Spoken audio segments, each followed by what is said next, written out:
Hey, what's up, YouTube?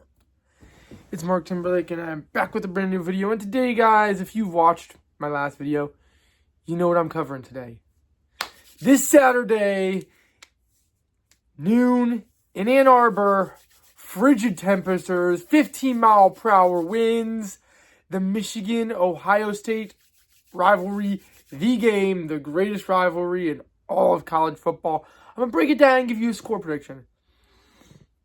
So, Ohio State's looked dominant all year. Michigan's had some ups and downs. Bryce Underwood struggled a little bit.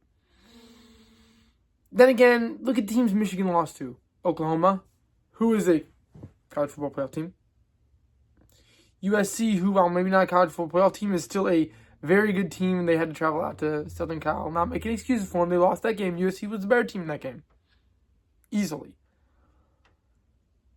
But then you look at Ohio State. Yeah, they've been dominant all season, looking like the number one team, but have they really played anyone? Have they? I mean, Texas is not the team. They're not even in the CFP. You want to take a look at Penn State, who everyone thought was going to be super good, sucked after that loss to Oregon. And they haven't necessarily played anyone who's supposedly like really high-level expectations. Illinois was just overrated. I mean, they just got beat by a 4-7 Wisconsin team. Where does that leave you standing right now? Here's where it leaves me standing at. It's a rivalry game. You can't bet statistically. It's always going to be close. And Ryan Day has proven time and time again that he is allergic to beating Michigan. Now, the narrative around last season for Ohio State is this.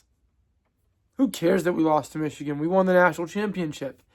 Whatever helps Ohio State fans sleep at night. The only reason that is the narrative around that game is because they lost. And I wholeheartedly mean the only reason they're saying who cares about Michigan last year is because they lost. At least I hope I'm right. Otherwise, you're not bringing any intensity into the biggest rivalry game of the year. Jeremiah Smith said last year, I promise I will never lose to Michigan again. I say don't make promises you might not be able to keep. Look, here's the point. Michigan and Ohio State are going to play. Supposedly, Jeremiah Smith is going to be good to go for this game. He didn't play against Rutgers, but supposedly he'll be good to go for this game. Here's what you need to look at.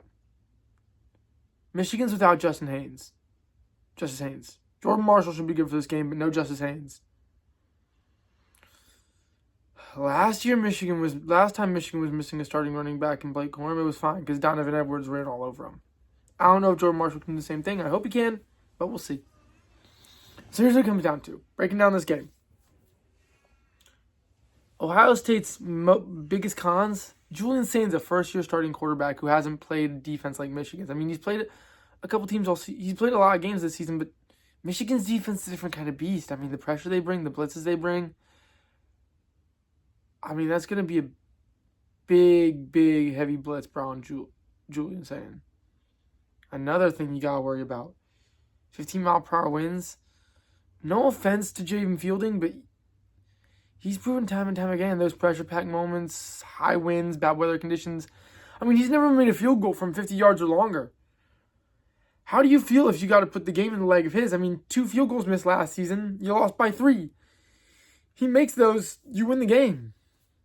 Potentially. I'm not saying Michigan couldn't have scored if they had to, but potentially you win the game. So all right now, where you left if you're Ohio State right now? In the last 4 years, you've lost this game. You got to bring some intensity. Ryan Day, national championship, saved your job last year. This year, your job's safe because you won it last year. But you got to win a Michigan game soon, buddy. I mean, you're a good coach, but you're losing the only game everyone wants you to win. I mean, Ryan Day, you got to win some. You got to beat Michigan somehow. If you're Sherrone Moore, you're looking to stand defeated against Ohio State. Biggest con, I would say the quarterback in the backfield, Bryce Underwood, being a little inexperienced. I think he's going to mature and develop into a phenomenal quarterback for that Michigan team. But for now, he's inexperienced. So, plus here's another problem for Bryce Underwood. he's inexperienced, and the offensive line has gotten better, but still a little shaky. Bryce Underwood is not the... And when it comes to passing, Bryce Underwood's not great on pass completions. Julian Sain's great on pass completions. Then again, he's had a security blanket in Jeremiah Smith and Carnell Tate all season. Michigan proved last year that they can cover those guys. I mean, Jeremiah Smith only had 2 receptions. So here's what you got to look at. Let's break down the quarterback comparison. Bryce Underwood, Julian Sain. Both can run the ball. Really good. At least Bryce Underwood can prove he can run the ball really good. Ohio State's been doing a little bit of quarterback rotation. I'm going to see how they work that in. I'm also interested in the fact that both teams have trick plays in their back pocket that they've been practicing all season that they haven't shown yet. But here's the big thing about it. Ohio State, Julian Sain has looked good all season, but he's had a security blanket. How is he going to fare being pressured by Michigan's defense? Because their defense is a different kind of beast, especially if they're bringing pressure. And even if they're not bringing pressure, their defensive line still has guys who can break through. And how's it going to go if you don't have a security blanket in Jeremiah Smith or Carnell Tate every play if they're covered? I mean, who are you going to go to? And then if you're Ohio State, on defense, Igbinosun, he's gotten handsy, got called for multiple pass interferences. Michigan's got fast wide receivers in Andrew Marsh, Donovan McCulley, Samaj Morgan. Whoever's matched up with him, they could get a couple pass interferences drawn on him. I mean, like I said in the Ohio State-Penn State breakdown, 15 yards is 15 yards. It doesn't matter how you get it. You get it.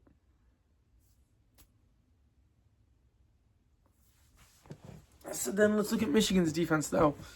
You do have to cover Jeremiah Smith. You have to cover Carnell Tate. Even though you proved you can do it last year, it's not like it's an easy task. You got to be able to stay on those guys when they make their cuts and run their little underneath trick routes. You got to cover that. You got to pressure the quarterback.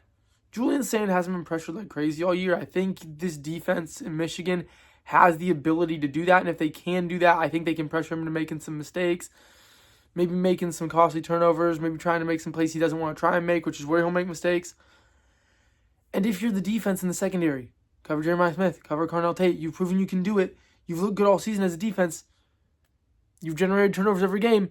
Create turnovers in this game. Get Ohio State out of rhythm. So if you're Ohio State, you need to pressure Bryce Underwood. You got to figure out how to cover their wide receivers. And same thing with Michigan. Pressure Julian Sain, figure out how to cover Carnell Tate and Jeremiah Smith. As far as it goes for offense, your keys are this. Protect your quarterback. And don't make any stupid decisions or brash decisions. You know, don't try and force the ball to a wide receiver. You know, don't turn the ball over. And if you're Ohio State, but here's the thing, if you're Ohio State, well, you got to watch for that you got to watch for the passes and watch the wide receivers. You also go watch Jordan Marshall in the backfield. I mean, he's in your gut. He'll cut defenders up, keep chains moving if you let him. So here's the problem for Ohio State. You got to be able to be gap sound and cover the run, but you also got to make sure you're covering their wide receivers. If they can't hit you in the pass game, they'll hurt you in the run game. If they can't hurt you in the run game, they'll hurt you in the pass game. Ohio State's got to be able to cover both those. I have yet to see them do it against Michigan. Also, Ohio State, don't be too conservative. I mean, Ryan Day continues to be too conservative in that game and play right into Michigan's defense's hands. So, breaking down this game, I'm just going to come out and say this. Until Ryan Day beats Michigan, I'm not going to believe he's capable of doing it. So if I got to give a prediction for this game, give me Michigan to win this game. Final score of 31-24.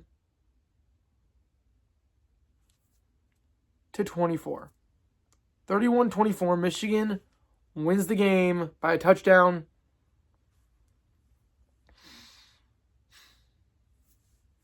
And that's the prediction right there. 31-24, Michigan beats Ohio State.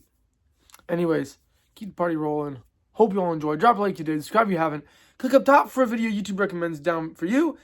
Or click up top to subscribe. Click down below for a video that YouTube recommends for you. I'll see you all next time. Rock on.